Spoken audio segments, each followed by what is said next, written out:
Baik, saya mulai aja ya. Recording in progress.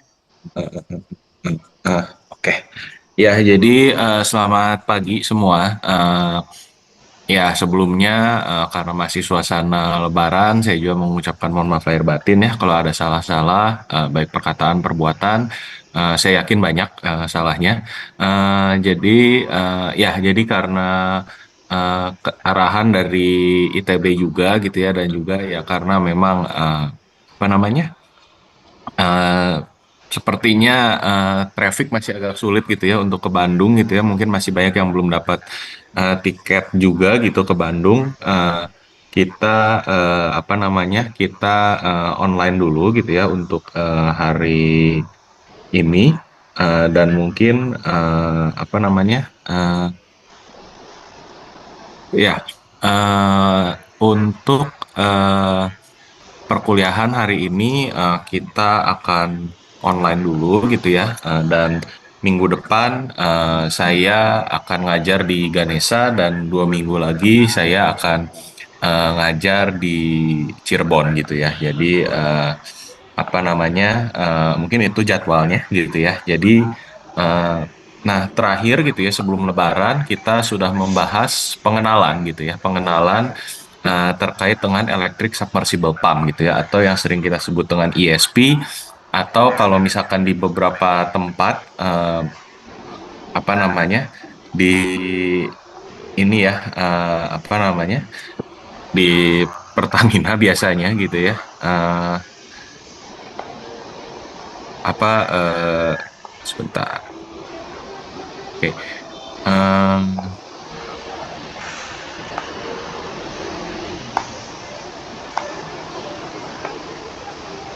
nah biasanya di Pertamina sering disebut juga pompa celup eh, elektrik gitu ya, apa namanya eh, untuk ESP ini gitu ya.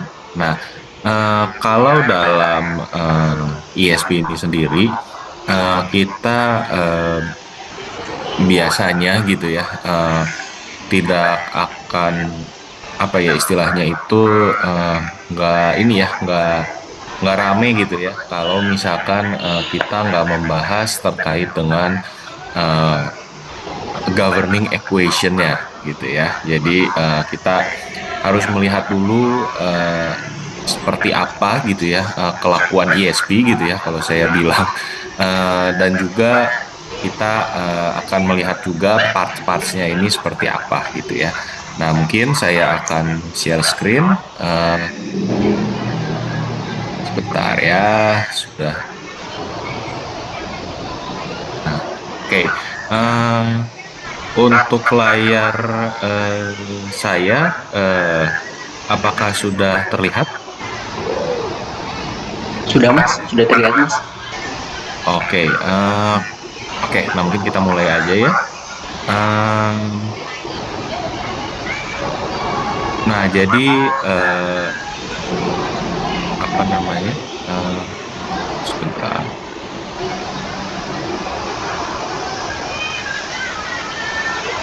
Oke.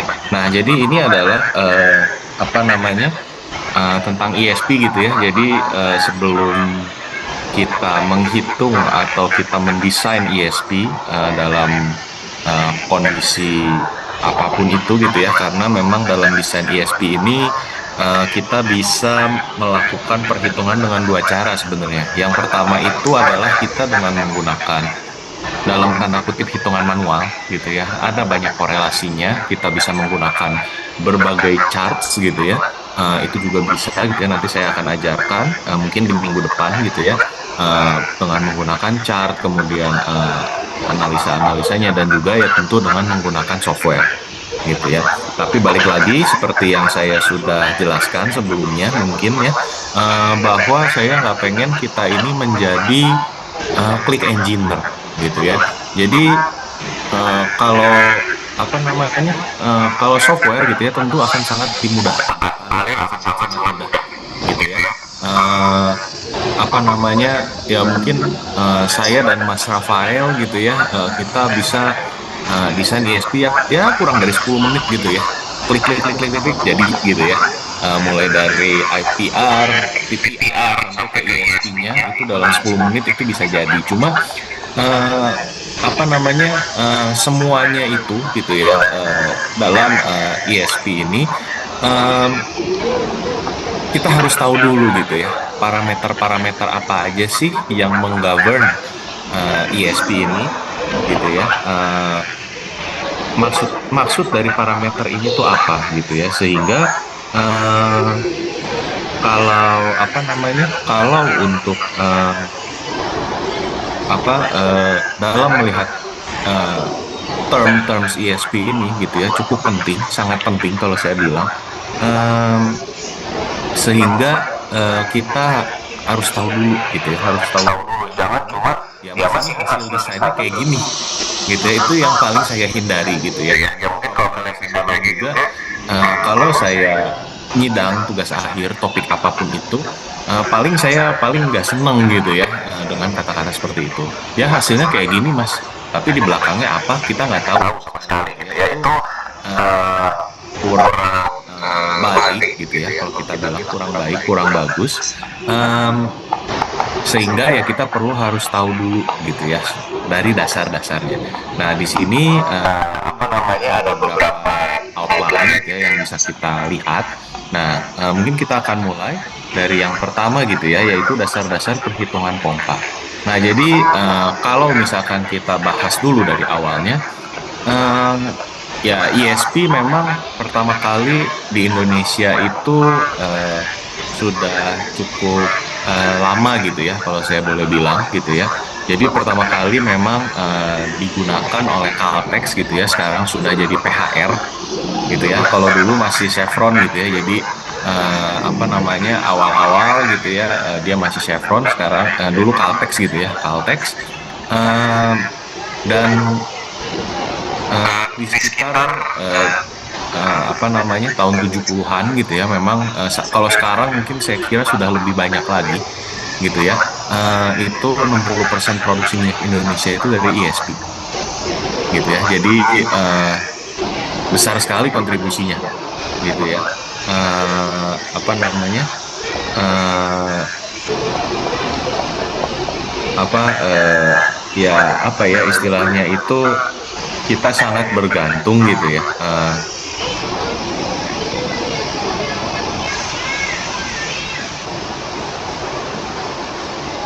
Saya misalkan yang mau KP atau yang sudah KP gitu ya atau yang lomba dan sebagainya, kalian akan melihat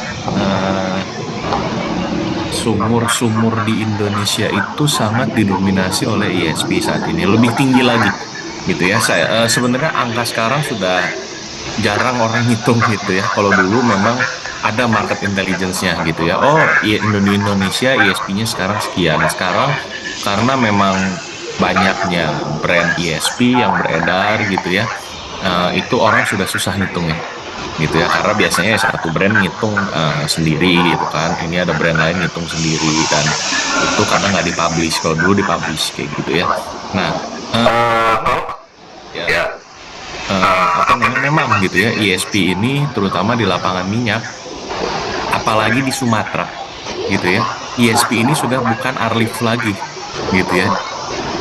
Kalau kalian ke sana gitu ya mungkin Mas Rafael juga pernah gitu ya sama saya gitu ya ke kita waktu itu ke Bumi Siak Pusako waktu itu ya. Guyonnya mereka itu ESP itu adalah completion, part of the completion gitu ya. Jadi kalau lapangan-lapangan di Sumatera, terutama di CPP ya kita bilang ya, Coastal Plain Pekanbaru, itu apa namanya eh, tipikal sumurnya itu sudah gitu-gitu aja gitu ya.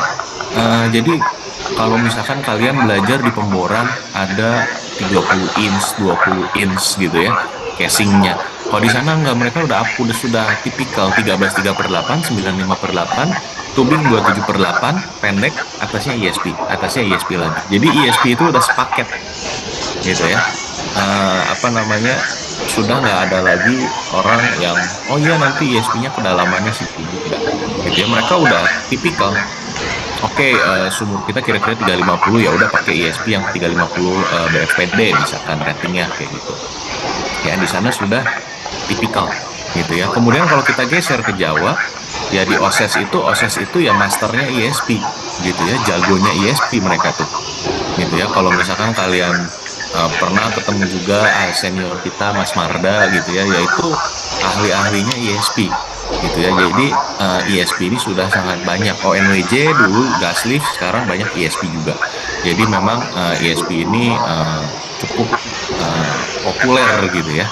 Nah, dan juga ya memang ISP yang paling besar gitu ya, itu adalah Reda gitu ya, Reda. Jadi Reda ini saya lupa singkatannya, tapi A-nya itu Arutunov gitu ya. Arutunov itu orang Rusia, orang pertama yang menggunakan ISP untuk di sumur minyak gitu ya, untuk sumur minyak. Kalau untuk sumur air ya saya nggak tahu, udah eh, banyak banget gitu ya. Kalau sumur air seperti yang saya cerita berapa minggu yang lalu ya, saya lupa, 2 minggu lah ya gitu.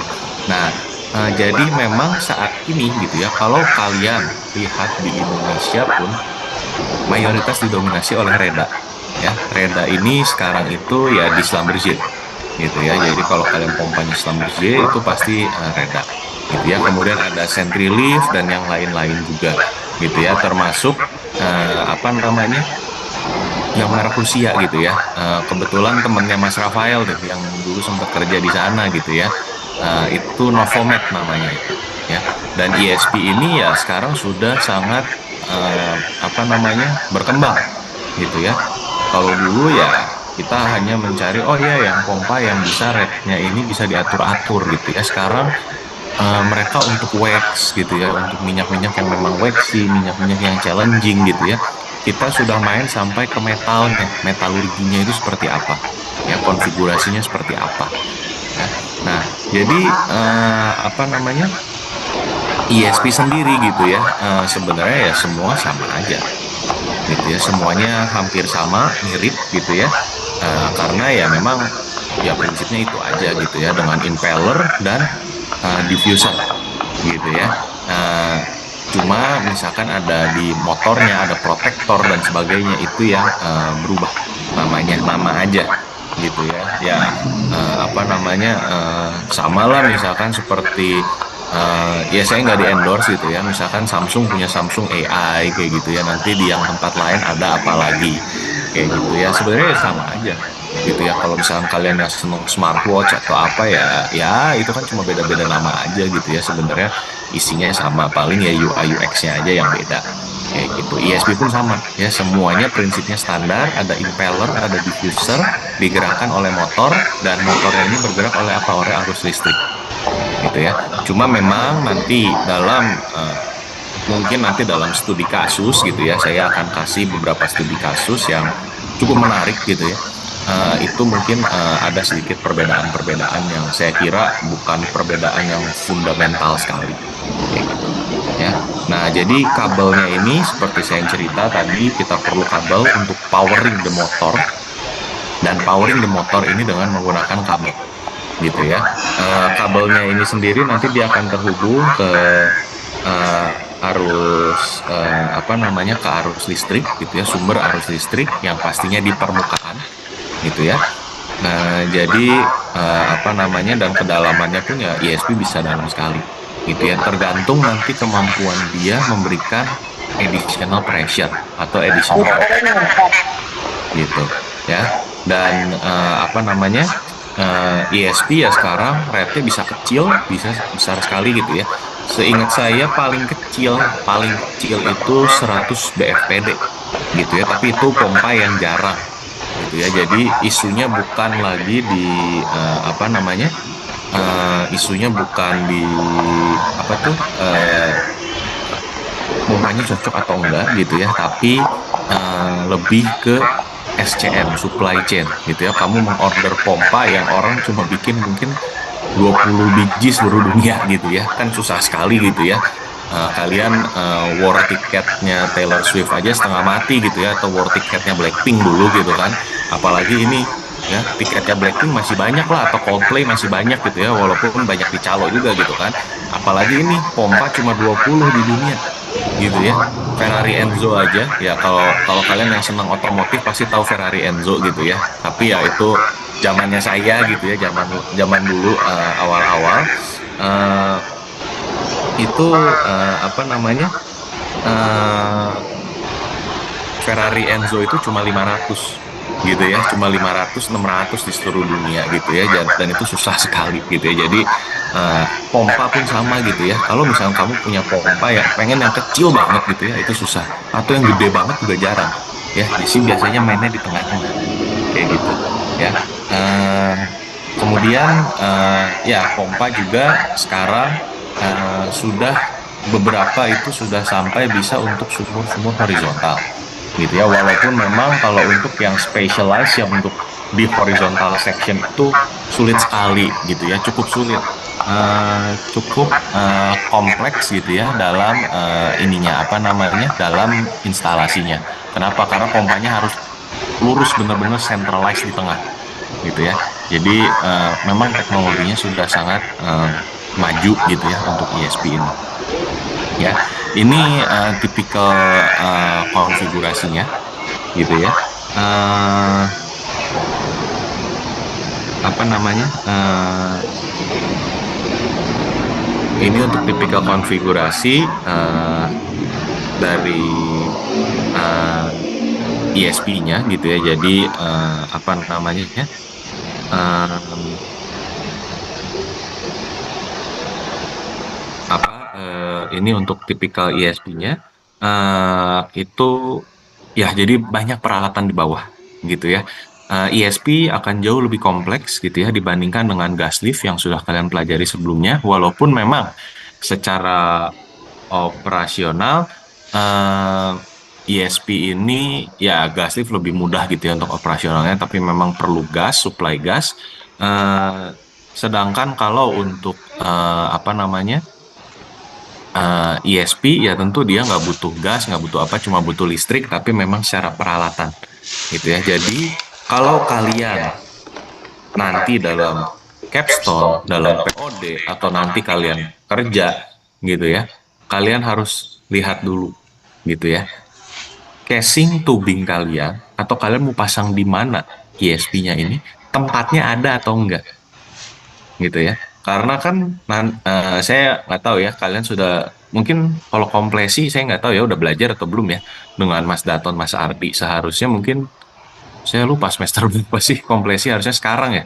Nah, itu ada peralatan-peralatan bawah permukaan gitu ya. Jadi misalkan seperti packer, crossover, dan sebagainya. Nah, harus dilihat juga dalam penempatannya ESP ini kita mau taruh di mana gitu ya. Apalagi kalau misalkan kalian nanti dapatnya ke PHR, X Chevron gitu ya, yang sumurnya sudah kompleks sekali gitu ya. Kompleksnya bukan berarti oh dia banyak peralatan atau trajektorinya aneh-aneh, enggak, trajektori lurus aja. Tapi dia banyak sekali workover di situ gitu ya. Sudah ada semen plug, sudah ada bridge plug dan sebagainya. Nanti harus dinaik turunkan bridge plugnya.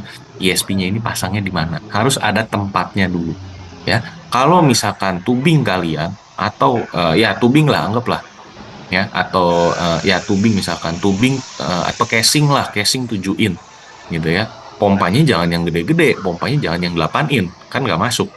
Atau misalkan pompanya ukurannya 6,5 in gitu ya, itu selisihnya cuma berapa, cuma setengah in paling. Nah itu clearance-nya nggak cukup, nanti kalian setengah mati pada saat mau workover, pompanya mau diangkat gitu ya, atau yang disebut dengan ESP change out gitu ya. Nah itu harus dilihat dulu ukuran dari casing atau tubing tempat nanti kalian akan pasang pompa gitu ya. Jadi kadang bukan hanya terhalang oleh ekonomi atau apa, tapi ukuran pompanya berapa gitu ya, harus ada clearance-nya ya. Kenapa harus ada clearance, nanti kita jelaskan ya. Nah, sebelum kita masuk ke peralatan-peralatan pompa gitu ya.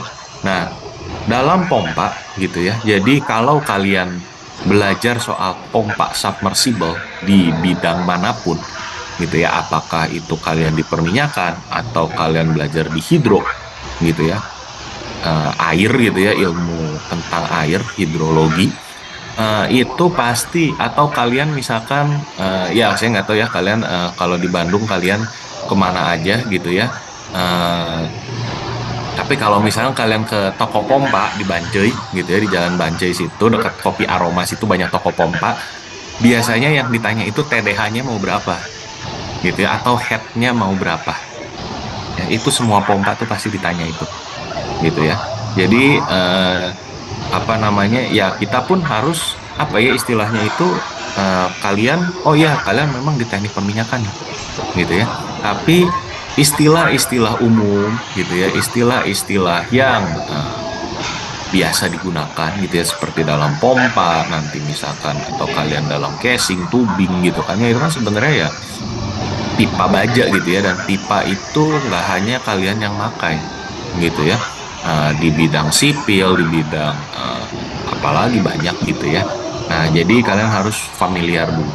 Nah, yang pertama paling penting, paling dasar gitu ya, itu adalah TDH atau Total Dynamic Head gitu ya. Jadi TDH ini gitu ya, TDH ini sering didefinisikan sebagai total tekanan di mana pompa bekerja gitu ya, atau apa, atau pressure diferensial sepanjang pompa. Jadi kan kalian nanti punya pompa nih gitu ya, sebentar saya ambil marker saya dulu. Kalian punya pompa, maaf gambar saya jelek gitu ya, ini pompa saya, ini kan ada inlet gitu ya, ada inlet pompa. Nah, inlet pompa ini gitu ya, pada saat kalian punya P inlet, yang dimaksud dengan inlet itu adalah tekanan yang memang existing. Dari mana? Dari reservoir gitu ya.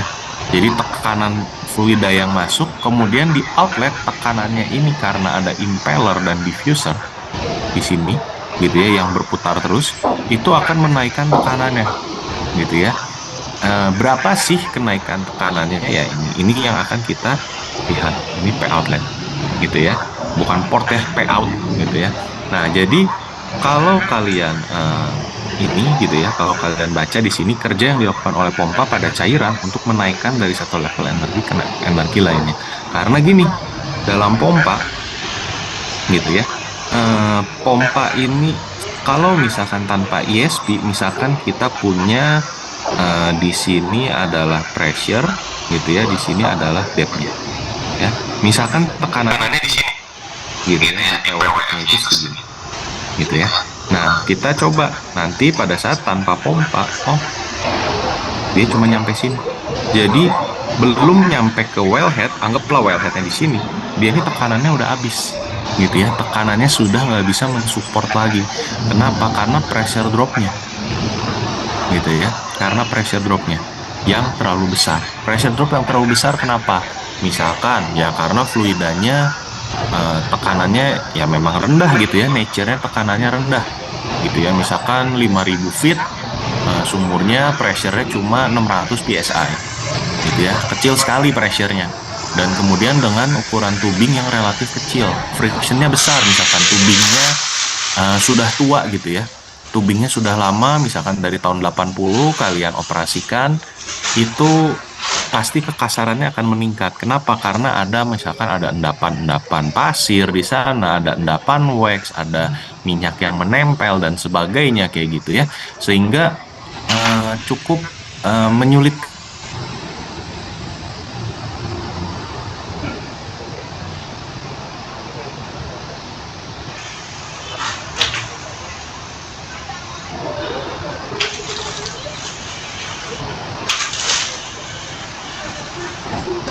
PSI.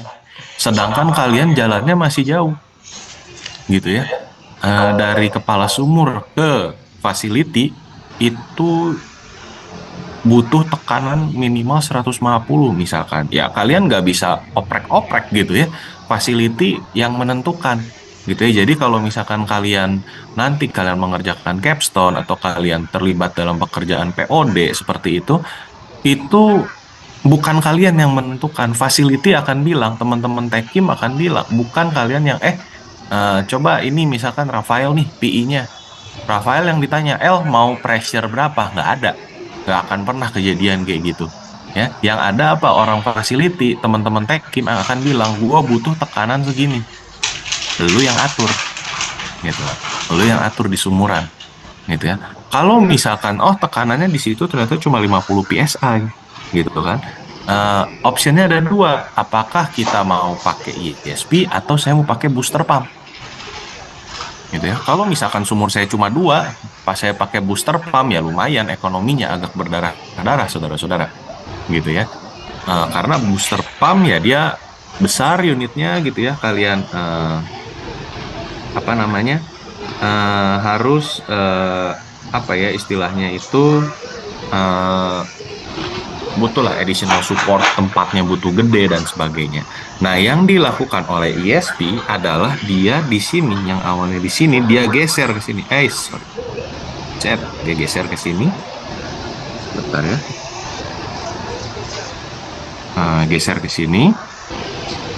Kemudian dia naik ke sini. Gitu ya. Sebentar ya, sebentar.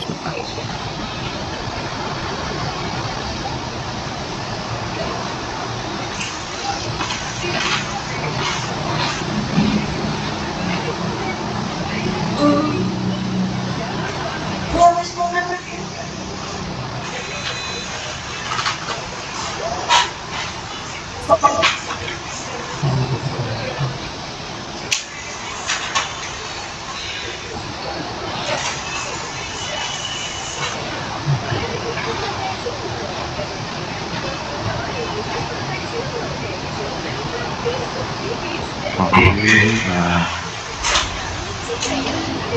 Oke. Nah, jadi ESP ini gitu ya, dia itu akan menggeser. Yang awalnya dia di sini, tekanannya anggap tadi ya, sorry gambar saya jelek, dia akan geser ke sini. Nah, ini naik. Sehingga apa, tekanannya di sini besar. Gitu ya. Jadi di wellhead itu bisa tekanan yang lebih besar, ya. Pressure loss masih ada, frictionnya masih ada, tapi kita sudah berikan modal. Nah, inilah ya pergeseran ini, maaf ini pulpennya lagi jelek nih, baterainya mau habis. Pergeseran ini adalah TDH-nya gitu ya, itu adalah total dynamic head-nya gitu ya. Karena apa, ini inlet dan di sini adalah outletnya gitu ya, outlet dari pompa. Nah, itu yang perlu kita ketahui gitu ya. Nah, dalam TDH ini gitu ya, jadi sebenarnya gitu ya, bahwa dia ini sebenarnya rumus energi aja gitu ya. Namanya aja keren, total dynamic head gitu ya. Tapi sebenarnya ini adalah rumus energi ya, kekekalan energi. Energinya ada tiga komponen sebenarnya, tapi untuk mempermudah kita dua komponen gitu ya. Kalau misalkan mau dihitung sebenarnya ada komponen lain, friksi di dalam pompa. Cuma ya itu kalau misalkan kamu mau S3 gitu ya, kayak Mas Rafael misalkan gitu ya, dia pengen S3 gitu kan. Nah, bolehlah kamu menghitung friksi di dalam pompa, tapi itu ya lumayan, nggak mungkin beres dalam 6 bulan PA kayak gitu, susah. Karena ya kita harus melihat di dalam pompa, dan itu biasanya harus pakai FEA, Finite Element Analysis gitu ya, analisa elemen hingga namanya itu ya, dengan menggunakan Computational Fluid Dynamics dan sebagainya. Di dalam kita bisa lihat, tapi untuk simplifikasi gitu ya, karena di dunia petroleum engineering itu apa namanya kita seneng simplifikasi gitu ya, ya kita dua aja deh gitu ya. Yaitu adalah tekanan dari potential energy ditambahkan dengan komponen energi kinetik dari velocity gitu ya, V kuadrat per 2G gitu ya. Dan juga diabaikan juga selisih elevasi antara inlet dan outlet. Anggap tingginya itu sama, nggak terlalu jauh, karena ya pompa gedenya segimana sih gitu kan ya. Pompa ESP itu bukan yang panjangnya sampai 200 feet atau 300 feet, enggak gitu ya, tapi dia kecil aja, jadi diasumsikan inletnya ini, inlet sama outlet tingginya itu sama lah, mendekati lah kayak gitu ya. Jadi perhitungannya sebenarnya adalah kita melihat pressure-nya itu kira-kira berapa dari perbedaan velocity-nya gitu ya. Jadi ini gitu ya, jadi suction, PS pressure pada lubang masuk, ini adalah yang disebut dengan PIP, pump intake pressure ya, pump intake pressure. Kalau kalian melihat dari ESP yang sudah agak baru sekarang itu, gitu ya, mungkin tahun 2000-an ke atas itu punya sensor, ya, sensornya itu dia akan mengukur PIP-nya, gitu ya. Nah, kemudian ditambahkan dengan kecepatan fluida pada inletnya, gitu ya. Energinya akan selalu sama, diasumsikan selalu sama. Sebenarnya ada yang hilang, ada. Pada saat kamu fluida masuk, ada turbulensi, ada friction, ada yang lain-lain. Banyak sekali gitu ya, energi loss, panas, dan sebagainya. Tapi karena dalam satu closed system yang kecil, kita permudah, frictionnya hampir tidak ada, nyatanya ada, gitu ya. Heat loss pasti ada. Cuma apa namanya, ya kita ignore aja gitu ya, dalam suatu sistem yang sederhana, bahwa jadi yang masuk akan sama dengan yang keluar. Energinya akan berbeda, betul, gitu ya. Dikasih energi tambahan dari ESP, velocity-nya juga akan tambah, gitu ya. Jadi selisihnya adalah ED dikurang dengan ES, gitu ya. Jadi kan tadi ED-nya itu saya lupa. Jadi kan ada PIP atau pump intake pressure ditambahkan dengan V kuadrat per 2G, gitu ya, sama dengan PB atau pump discharge ditambahkan dengan V kuadrat per 2G, gitu ya. Nah, velocity-nya bisa dihitung nggak, Mas? Sebenarnya bisa, gitu ya. Tapi apa namanya, ya itu kita nggak menghitung sebenarnya, gitu ya. Kita nggak, sensor kita nggak menangkap velocity fluida, gitu ya. Nah, ini selisihnya ini V inlet minus V outlet, gitu. Ini V inlet dan V outlet. Kalau kita balikan, ya, jadi V0 V outlet square per 2G minus VI square per 2G itu adalah P discharge dikurangi dengan PIP, gitu ya. Kalau misalkan ini adalah TDH-nya, gitu ya, kurang lebih kayak gini ya. Nah, ini ya, sorry kalau misalkan ada perbedaan apa namanya,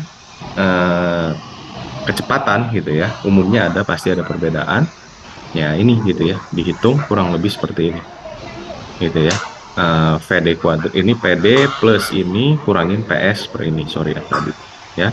Kemudian bisa juga kita koreksi, gitu ya, PD atau P discharge, gitu ya, adalah Z, bukan yang JKT48 yang grade, kedalaman pompa ditambahkan dengan tekanan di permukaan tubing kali 2,31 bagi SG, ini angka kira-kira, sebenarnya angka estimasi, ditambahkan dengan kedalaman tercelupnya pompa, kehilangan tekanan karena friksi, sorry ya. Dan kemudian P suction, gitu ya, atau PS di sini, P inlet itu adalah kedalaman tenggelamnya pompa dikurangi dengan kecepatannya dikurangi dengan kehilangan tekanan di lubang masuk, gitu ya. Biasanya yang ini dicoret nih, kehilangan tekanan ini, gitu ya, karena biasanya susah, gitu ya, untuk menghitung ya. Jadi TDH kurang lebih perhitungannya seperti itu, gitu ya. Jadi berapa sih selisih energi yang diberikan, gitu ya, yang diberikan kepada pompa, gitu ya. Nah, itu yang nanti akan kita lihat, oh TDH-nya, dynamic head-nya segini, dengan kita ngasih segini energinya, apakah fluidanya ini bisa nyampe ke permukaan, kayak gitu ya. Nah, ini bisa dihitung lagi, gitu ya, kalau kalian yang senang matematik, gitu ya. Kalau saya kalkulusnya pas-pasan, gitu ya. Jadi kita langsung aja ke bawah, gitu ya, apa namanya, ya, jadi kita butuh data-data ini, gitu ya. Langsung kita lihat di sini, gitu ya. ZF1 itu adalah kedalaman dari permukaan fluida di annulus saat produksi. Jadi ada producing fluid level atau working fluid level ya. Kenapa? Karena kita butuh ESP, namanya aja udah submersible, harus tercelup ya. Liquid levelnya berapa, kita harus cek dulu liquid levelnya sebelum masang ESP. Ada alat dulu, pakai sonolog misalkan, namanya itu sonolog gitu ya. Itu peralatannya, itu peralatan yang bisa kita gunakan untuk menentukan fluid level, ya. Sonolog sebenarnya dia cuma memancarkan gelombang, seperti namanya sonolog.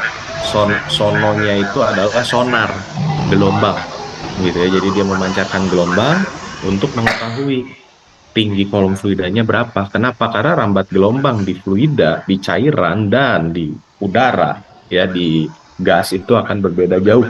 Contrasting, kayak gitu, ya. Nah, apa namanya?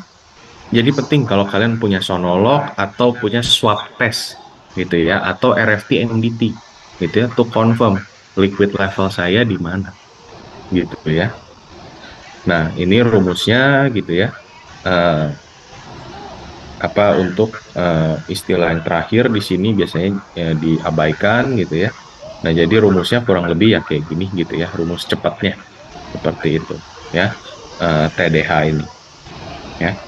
Nah, jadi ini, gitu ya, yang tadi ilustrasinya, gitu ya, dari equation di atas. Em, nah, ini apa namanya? Kalian bisa lihat di sini, gitu ya. Ini ada producing fluid level, kemudian ini pump inlet, gitu ya, suctionnya di sini, gitu ya. Jadi ada lubang-lubang atau rongga-rongga, gitu ya, untuk apa namanya, eh, mengisi, gitu ya, apa namanya, dari eh, ininya, apa,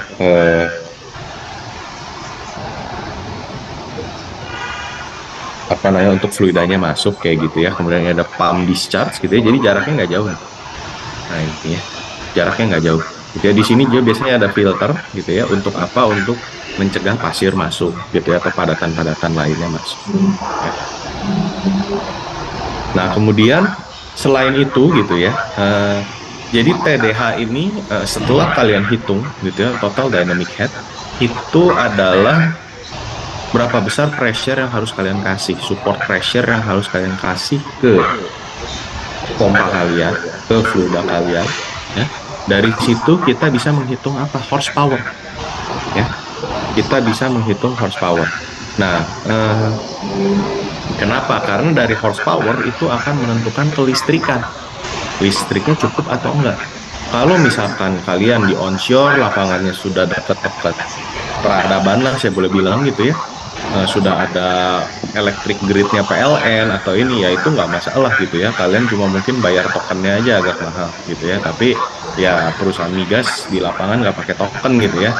Dia listriknya ini, gitu ya, apa namanya, pasca bayar, gitu ya, mungkin istilahnya lah, ya. Kita harus hitung dulu horsepower-nya. Horsepower dihitungnya dari mana? Dari TDH ada, jadi kalian harus hitung, tahu TDH-nya, kemudian Q-nya berapa, rate-nya berapa, ya. Karena semakin besar rate, tentu yang diangkat kan akan makin banyak. Listriknya ya harus ini, listrik kan satuannya adalah kWh, gitu ya. Ada fungsi time-nya, gitu ya.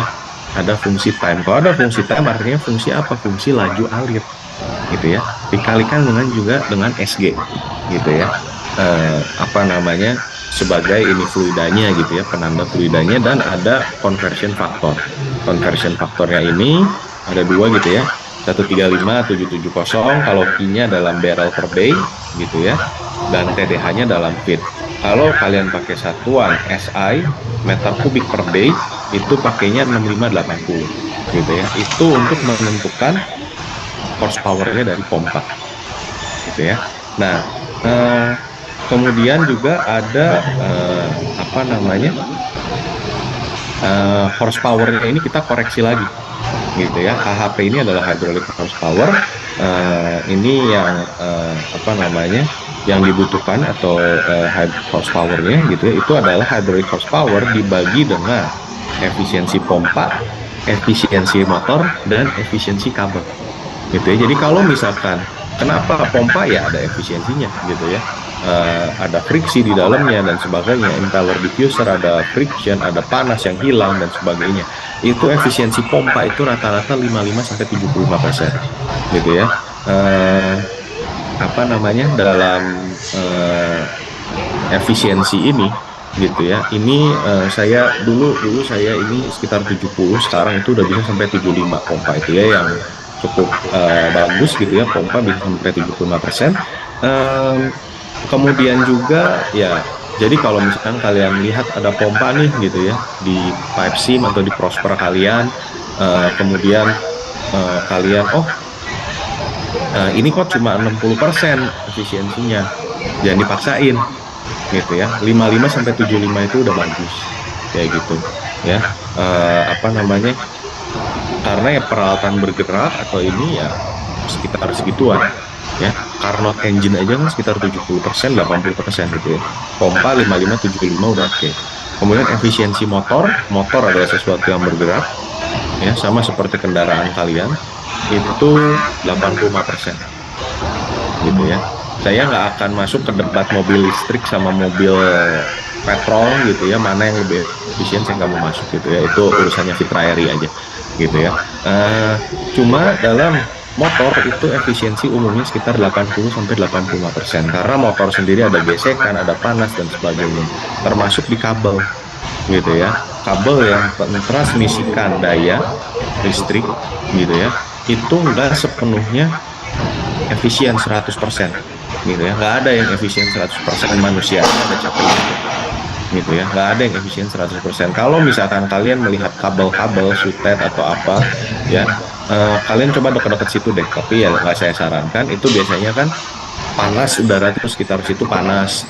Kemudian apa namanya, sinyal jelek itu adalah energi-energi yang terbuang gitu ya. Dalam kabel tegangan tinggi pun ada energi-energi yang terbuang, itu biasanya sekitar 10%-an maksimum gitu ya. Jadi kalau apa namanya, berapa kilowatt ya itu ada kebuang sekitar 10%. Jadi horsepower dari pompa itu biasanya ada faktor pengalih efisiensinya juga kayak gitu ya. Nah, kalau di pompa sebenarnya dia ada apa? Friksi tadi ya. Kemudian ada arus apa? Eddy current. Eddy current ini apa? Turbulensi. Ya, jadi kalau misalkan kalian turbulence gitu ya, pada saat fluida yang Reynolds number-nya tinggi masuk ke dalam suatu inlet suction yang kecil, masuk ke cok, ke lubang perforasi, ke inlet pompa, apalagi macam-macam gitu ya. Nah, itu fluida itu streamline-nya itu nggak lurus begini pada kenyataannya. Ini adalah hanya terjadi di aliran laminar. Di aliran turbulen, bentuknya itu dia akan begini, kemudian ada yang begini, ada yang begini. Inilah yang disebut dengan eddy current. Gitu ya. Jadi inefisiensi aliran ya. Kemudian juga kehilangan mekanis di clearance dari impeller diffuser. Jadi kan impeller dan diffuser seperti ini ya, kurang lebih atas bawah. Nah, fluida itu kan in nature dia akan bergeraknya itu ya ke semua arah. Ada yang masuk langsung ke sini, tapi juga kadang ada yang lewat ke sini. Ada yang lewat ke sini kayak gitu. Walaupun kalian bilang, "Oh iya Mas, ini seal-nya udah bagus banget." Ya. Ujung-ujungnya nempel banget nih, tapi tetap aja gitu ya, fluida pasti ada yang lolos ke sana. Itu adalah yang hilang kayak gitu ya. Nah, untuk ESP secara konstruksinya gitu ya. Jadi pompa ini disebut dengan multi stage pumping gitu ya. Apa namanya? em, untuk apa namanya? Hmm, bentar. Ya,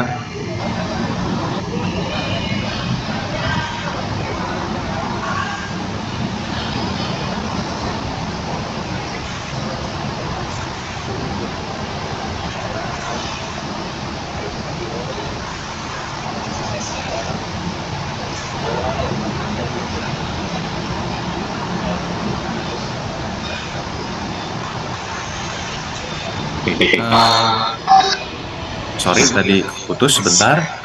Ya, ini ini simpul nih. Eh, Ya, jadi untuk pompa multi stage pumping nggak hanya satu impeller dan diffuser, bisa ratusan stages gitu ya.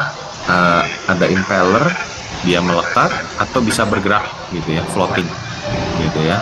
Eh, Apa namanya? Kalau impeller yang floating biasanya itu kalau misalnya ada pasir dia akan bermasalah kayak gitu ya. Tapi kalau impeller yang fix gitu ya, dia lebih tahan terhadap pasir kayak gitu ya. Dia pakai as di tengahnya gitu ya, diffuser dan ya bocor sorry. Nah,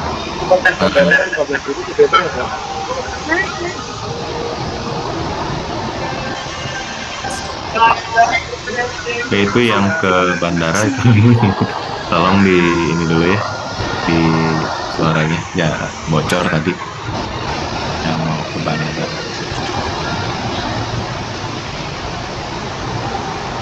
Oke, saya lanjutkan ya.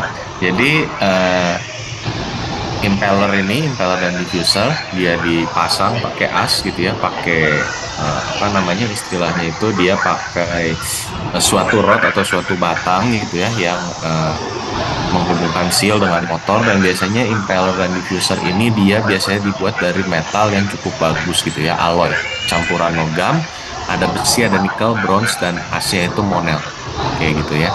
Nah,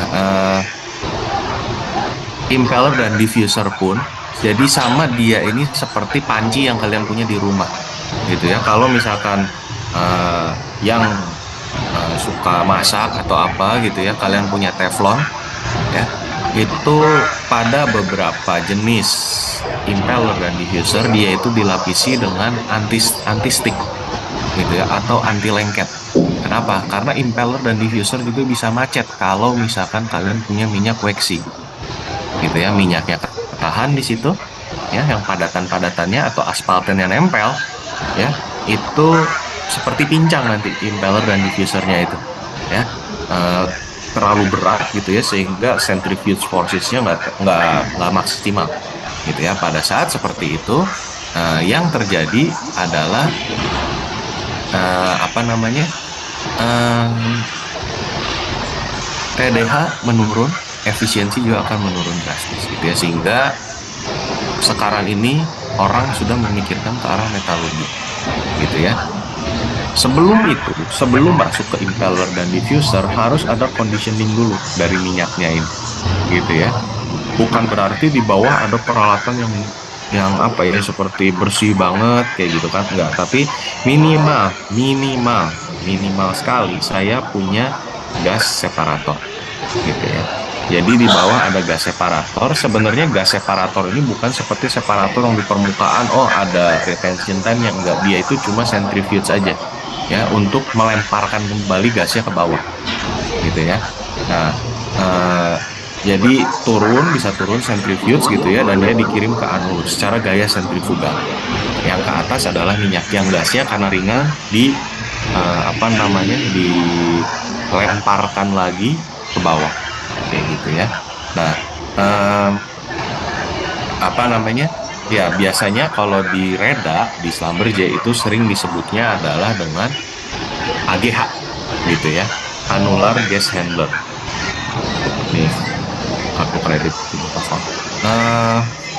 gas separator, jadi itu penting juga gitu ya. Biasanya kalau misalkan minyak kalian ada GOR-nya GOR-nya lumayan tinggi gitu ya, apalagi kalau sumurnya masih baru-baru ya, tekanan masih tinggi, ada GOR masih tinggi gitu ya, itu biasanya butuh sekali AGH untuk ESP-nya ya, seperti itu.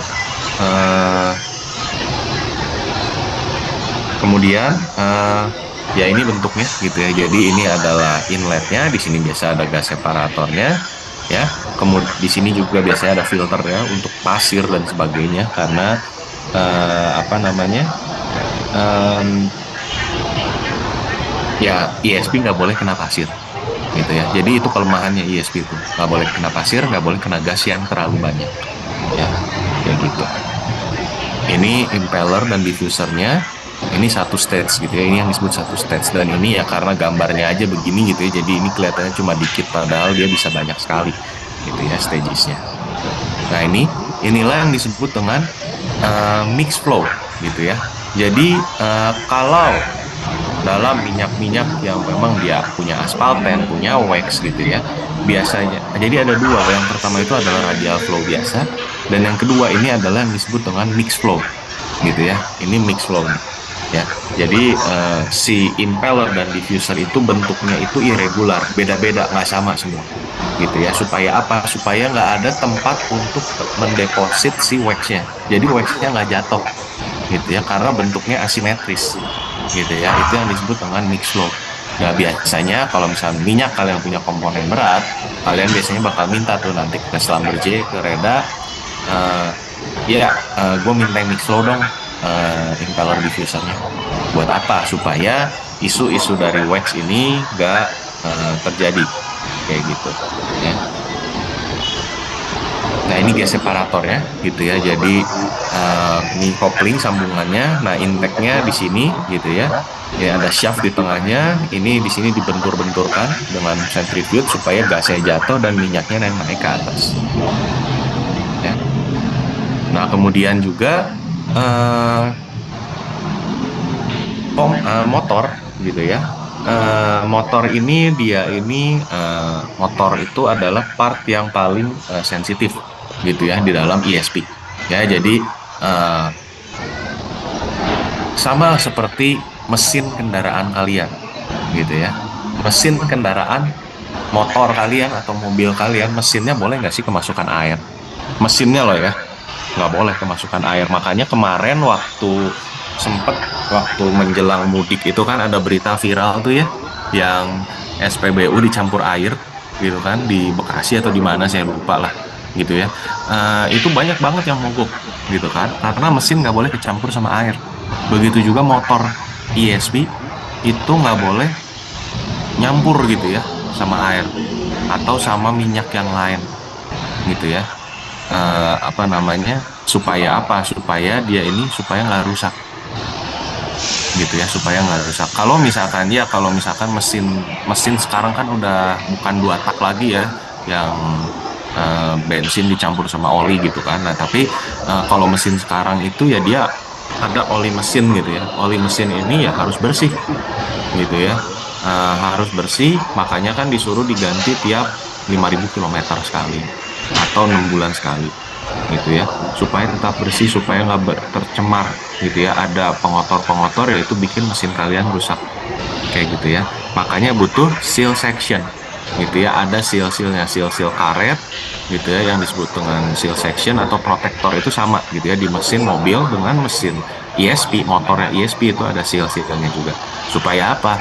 Reservoir fluid jangan sampai masuk ke motor, gitu ya. Kalau reservoir fluid masuk ke motor ya sama seperti yang tadi saya bilang, yang di SPBU bensin pertalit dicampur sama air, ya bye bye, kayak gitu ya. Apa yang terjadi? Turun mesin, saudara-saudara. Montirnya seneng, gitu kan ya, turun mesin. Dan itu ya mahal, gitu ya. Turun mesin, ya motor mungkin 3-4 jutaan lebih mungkin ya, kalau sekarang nggak tahu sih ya. Nah, ini skema protektornya, gitu ya. Jadi ini protektornya, jadi banyak seal di sini. Ya, di sini ini banyak sekali seal, seal karet maupun baja, gitu ya. Supaya apa? Supaya nggak bercampur, kayak gitu, ya. Nah, kemudian elektrik motornya ESP itu 3 fasa, gitu ya, motor induksi, ya. Kecepatannya itu biasanya 3.500 RPM pada 60 Hz, gitu ya. Biasanya kita pakai 60 Hz atau 50 Hz, kayak gitu, ya. Diisi dengan minyak oli, ya, sama seperti mesin kalian diisi oli mesin, gitu ya, pakai Castrol, pakai Shell atau apapun, kayak gitu ya. Untuk apa? Untuk melumasi motor, yang supaya apa? Supaya nggak besi ketemu besi, gitu ya. Metal ketemu metal itu ya kacau, gitu ya. Nanti itu seperti kalian mengamplas metal, gitu ya. Habis nanti lama-lama nggak ngesil dengan sempurna, bocor kemana-mana, kayak gitu ya. Nah, motor sendiri kadang bisa dibuat tandem atas bawah, gitu ya. Kalau misalkan apa, sumurnya dalam sekali, misalkan 10.000 feet, 11.000 feet, kayak gitu ya. Eh, itu penting untuk kalian punya double atau tandem, gitu ya, tandem engine, kayak gitu ya. Nah, kemudian pendinginannya, ya, pendinginan motor tadi saya cerita kenapa, apa namanya, harus ada jarak antara komponen ESP dengan casing tubing, gitu ya. nggak boleh terlalu kecil gitu ya, misalkan jaraknya cuma setengah inch atau seperempat inch gitu ya. Kenapa? Karena motor ini akan didinginkan oleh fluida yang lewat. Jadi ini motor ya, fluida yang lewat itu begini, mendinginkan ya. Seperti apa? Seperti heat exchanger gitu ya, seperti heat exchanger atau pertukaran panas ya. Biasanya ini harus ada jaraknya minimal minimal 1 inch gitu ya. Ada yang boleh 1 inch, ada yang bisa 1,5 inch gitu ya. Tapi kecepatan fluida di dalam di sini untuk mendinginkan motor minimal 1 feet per second. Di bawah itu motor kamu akan panas. Kenapa? Karena panas yang keluar akan nggak ke bawah semua gitu ya. Pada saat nggak ke bawah semua, dia yang terjadi adalah akan temperatur motornya akan panas, overheat gitu ya. Sama seperti kalau misalkan kalian bawa Ninja 250 gitu ya, bawa Ninja 250 di Bandung siang-siang jam 12 siang gitu ya. Saya dulu kejadian juga pernah, adik saya juga pernah, ya itu bisa overheat gitu ya. Kenapa? Karena nggak ada angin, udaranya panas sekali, mesin panas gitu ya, 250 cc, motor semi balap gitu ya, kalian bawa macet-macetan gitu kan, overheat gitu ya. Pompa pun bisa overheat. Pada saat pompa overheat, yang terjadi apa? Seal-sealnya bocor. Kenapa? Karena karet ya kalau kena panas atau ini ya bisa putus. Sekalinya putus atau sekalinya getas ya tamat, harus diganti kayak gitu ya. Nah ini kurang lebih motornya seperti ini bentuknya ya. Nah ini kalau misalkan eh, namanya ESP itu biasanya nggak boleh disimpan di, mungkin saya udah pernah jelasin ya, nggak boleh disimpan pas di depan sini, pas di depan perpo ada motor atau ini nggak boleh gitu ya. Kalau misalkan memang dia ini ditembak di atas tapi ke bawah masih ada gitu ya di sumurnya, itu bisa kita pakai shroud. Jadi turun dulu baru naik, mendinginkan motornya kayak gitu. Jangan sampai motornya dipukulin sama fluida gitu ya, fluida yang masuk tekanan besar itu motornya nggak akan stabil gitu ya. Apa namanya ya, seperti mesin gitu ya, mesin yang di pada saat mesin masih jalan gitu ya, di ini air gitu kan ya, didinginkan pakai air gitu ya yang banyak gitu ya, itu mesin bisa rusak kayak gitu ya. Sehingga biasanya turun dulu pakai shroud baru nanti naik lagi gitu ya. Nah ini untuk shroudnya bisa open ended gitu ya. Ada yang pakai stinger pipe, pipa kecil gitu ya, jadi dia masuk, ini pipa kecilnya, stingernya di sini, atau ini yang inverted kayak gitu ya. Nah kemudian kabelnya ESP itu biasanya ada nomornya, ada 10, 20 dan seterusnya ya. Nah untuk ESP kabelnya ada dua biasanya, full kupro murni, tembaga murni, atau aluminium murni atau campurannya gitu ya. Untuk kabel tembaga gitu ya, resistance-nya itu sekitar 10,37 ohm pada 20 degree Celcius gitu ya. Aluminium 17. Jadi aluminium lebih besar hambatannya. Lebih besar hambatan artinya apa? Lebih banyak heat loss-nya. Lebih besar hambatan, lebih banyak heat loss-nya, artinya less efisien. Jadi paling bagus sebenarnya adalah full tembaga murni gitu ya. Full tembaga murni itu adalah paling bagus kayak gitu ya. Cuma tembaga murni ya mahal gitu ya. Kalau misalkan kamu pakai kabelnya tembaga murni, ketahuan orang gitu ya, ya itu bisa dicolong kabelnya kayak gitu, full bisa dicolong gitu ya. Nah apa namanya, dan juga mahal sekali gitu ya. Sama apa, kalau kabel tembaga murni nggak bisa apa, kalau bengkok gitu ya, kalau bengkok nggak bisa balik lagi gitu ya. Jadi atau mau ya, kalau sumurnya nggak rata, atau misalkannya namanya ini kan ada undulation ya, sumur itu nggak vertikal tuh full vertikal, nggak, soalnya dia tuh ada begininya juga gitu ya, sedikit sekali ya, tapi kan kabel gitu ya. Dan dia kalau panjang banget ya bisa putus, mudah putus. Nah, kalau kabel aluminium biasanya kita pakai untuk sumur yang korosif H2S tinggi, atau ada CO2-nya tinggi gitu ya. Kenapa? Karena kalau aluminium dia karatan, dia akan membentuk Al2O3 yang malah melindungi gitu ya dari pembentukan karat lanjutan. Ya gitu. Ya, tapi kalau kabel aluminium heat loss-nya besar sekali, jadi biasanya orang campurkan. Ya. Biasanya itu ini 1020 itu disebutnya apa? AWG namanya. Ya. AWG berapa Mas? AWG 1, AWG 2. Kalau AWG 1 itu pure tembaga, mahal banget. AWG 2 ada berapa persen kayak gitu. Ya. Nah, untuk kabel ESP gitu ya, ada voltage drop-nya. Biasanya umumnya kita itu nyari untuk kabel itu di bawah 30 volt per 1000 feet gitu ya. Nah, eh, nah ini bentuk kabelnya gitu ya. Jadi ada kabel bulat dan ada kabel flat gitu ya. Mungkin saya udah jelaskan kemarin kalau kabel bulat itu biasanya di atas gitu ya sebelum fan port ya. Kalau misalkan dia udah di bawah fan port atau di bawah vector itu biasanya kita pakai kabel flat. Kabel flat memang resikonya adalah voltage dropnya sedikit lebih besar kayak gitu ya. Nah ini bentukannya jadi kabelnya pun nggak naked cable gitu ya, ada insulationnya gitu ya, ada jacketnya dulu gitu ya. Jadi jacketnya ini biasanya pakai rubber gitu ya. Kemudian di situ ada polypropylen ya, high temperature plastik sama seperti tumbler kalian gitu ya. Kalau core circle atau apa gitu kan ya, yang bagus-bagus itu high temperature gitu ya, plastiknya, campuran plastiknya. Dan kadang ya kalau tumblernya yang murah ya misalkan yang yang 10.000 atau ini kalian kasih air panas dikit udah bocor gitu ya, si uapnya udah langsung masuk ke area vakumnya kayak gitu ya. Itu PP yang kurang bagus gitu ya, polypropylennya nggak bagus. Nah ini kabel juga ada protektornya gitu ya. Jadi kabel ini dijepit, diklep gitu ya di sepanjang ESP. Supaya apa? Supaya nggak goyang-goyang. Gitu ya. Kalau kabelnya goyang, geser ya putus. Kayak gitu ya. Dia ada klemnya seperti itu ya.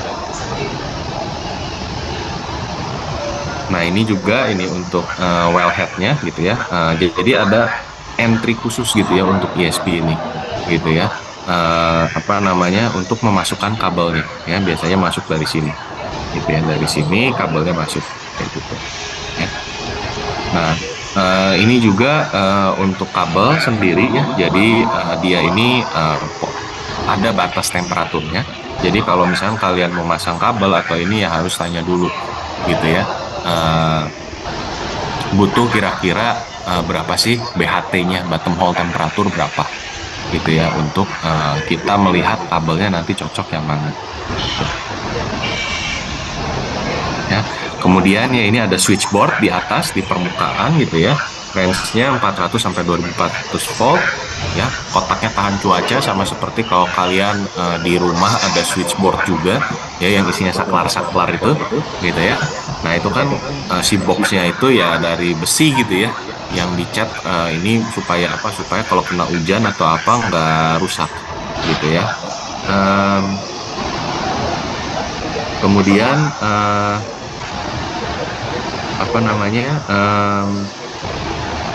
ini juga ya wellheadnya juga harus dilihat seal-sealnya ya, supaya tidak bocor, dan tekanannya ya 500 sampai 3000 gitu ya. Kadang kalau yang dalam-dalam sekali juga bisa sampai 5000 psi gitu ya untuk wellhead ratingnya seperti itu.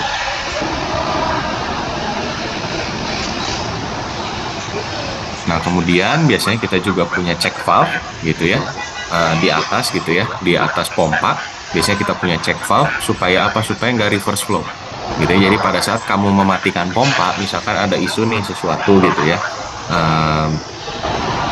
pompanya rusak dan sebagainya kayak gitu, pada saat kita mematikan aliran itu kan fluida akan dari turun langsung gitu ya. Nah itu biasanya kita ada check valve supaya apa? Supaya pada saat fluidanya turun dia nggak muter balik pompanya gitu ya. Kalau pompanya muter balik rusak gitu ya, kabelnya kebakar atau asnya rusak gitu ya. Jadi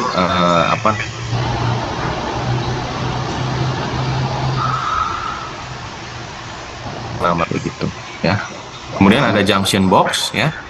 Junction box ini kalau misalkan ada gas yang ke bawah ke switchboard gitu ya, gasnya di bleed gitu ya, dan menghubungkan kabel tenaga ke sumur gitu ya. Kemudian ada yang lain-lain seperti cable guard, switch nipple dan sebagainya kayak gitu ya. Ya, oke. Mungkin itu yang bisa saya jelaskan untuk hari ini. Ya, karena hari ini masih suasana libur, mungkin saya kira nggak banyak ini dulu gitu ya. Kalian warm up dulu untuk ESP. Nah, minggu depan kita akan lihat perhitungan-perhitungan ESP yang lebih detail lagi gitu ya, desain-desain dan akan ada ini juga ya, apa namanya? em, apa tuh studi kasus gitu ya, dan mungkin ada tutorial untuk Prosper dengan menggunakan apa untuk Prosper ESP gitu ya secara awal ya. Oke, sampai sini ada yang ingin ditanyakan, silakan.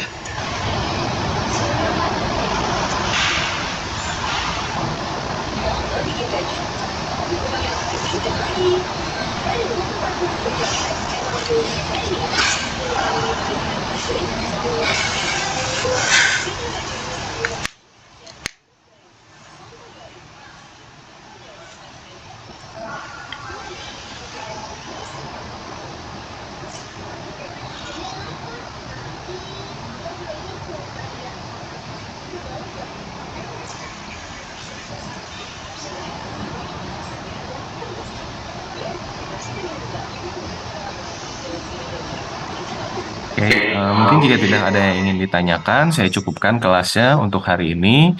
Eh, Nanti recordingnya silakan minta ke Mas Rafael.